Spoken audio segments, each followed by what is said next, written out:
Culture eats strategy for breakfast. This quote has been attributed to the great management consultant Peter Drucker, though nobody has been able to provide a citation. It certainly sounds like him. He had dozens of similar maxims. Let's take a look at a couple. Management is doing things right.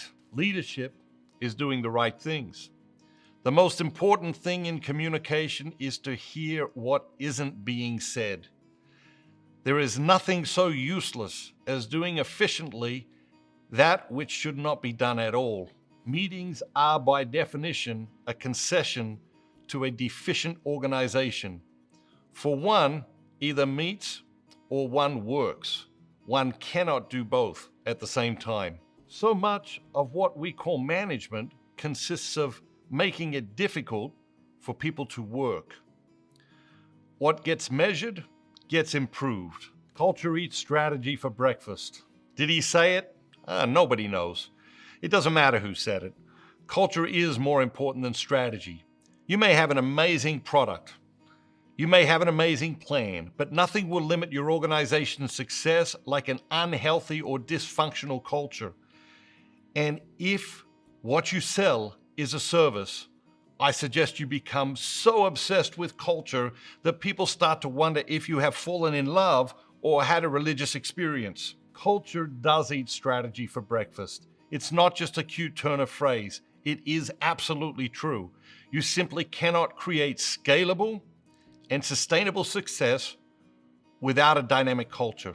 Occasionally, an organization with a massively dysfunctional culture will appear to be defying this truth.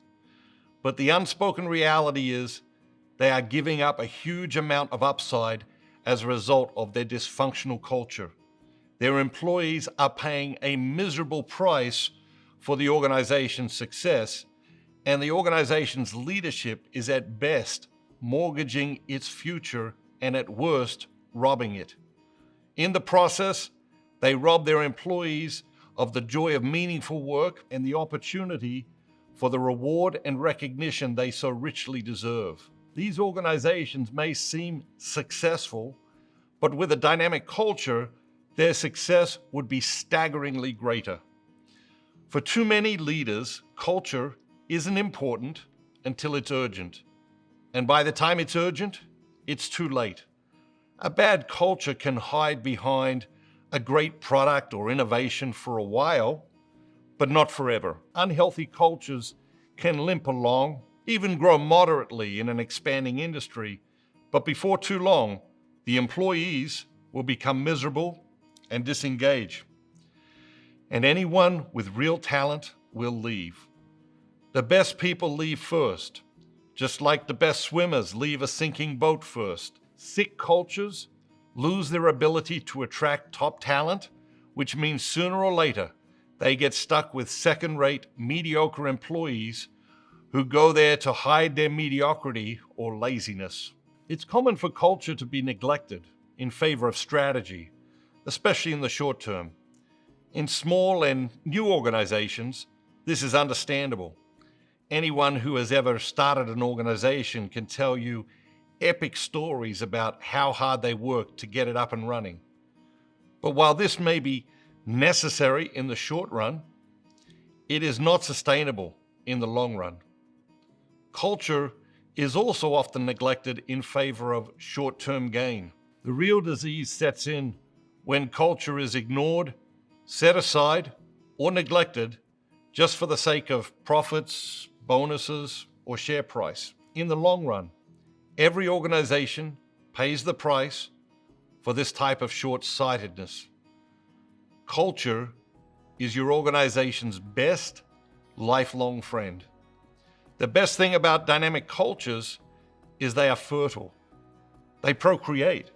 And the children of great cultures are employee engagement, trust, innovation, creativity, customer-employee loyalty, extraordinary teamwork, fun, entrepreneurialism, adaptability, and so much more. Culture, not strategy, technology, finance, industry knowledge, or marketing, is the ultimate competitive advantage of our age. It will be the organizations with the best cultures that will dominate their competition in the 21st century. So let me ask you, who's keeping an eye on culture in your organization? Who is responsible for intentionally developing a dynamic culture in your organization? When was the last time you had a proactive conversation about culture, not to be confused with a reactive conversation about culture that popped up because something went wrong or someone complained? Does culture have a line in your budget? The sad, tragic, miserable truth is that most organizations are very passive about culture. But dynamic cultures don't just happen. They are created intentionally. A dynamic culture is essential to the long-term success of any organization. Isn't it time you started getting more intentional about your culture?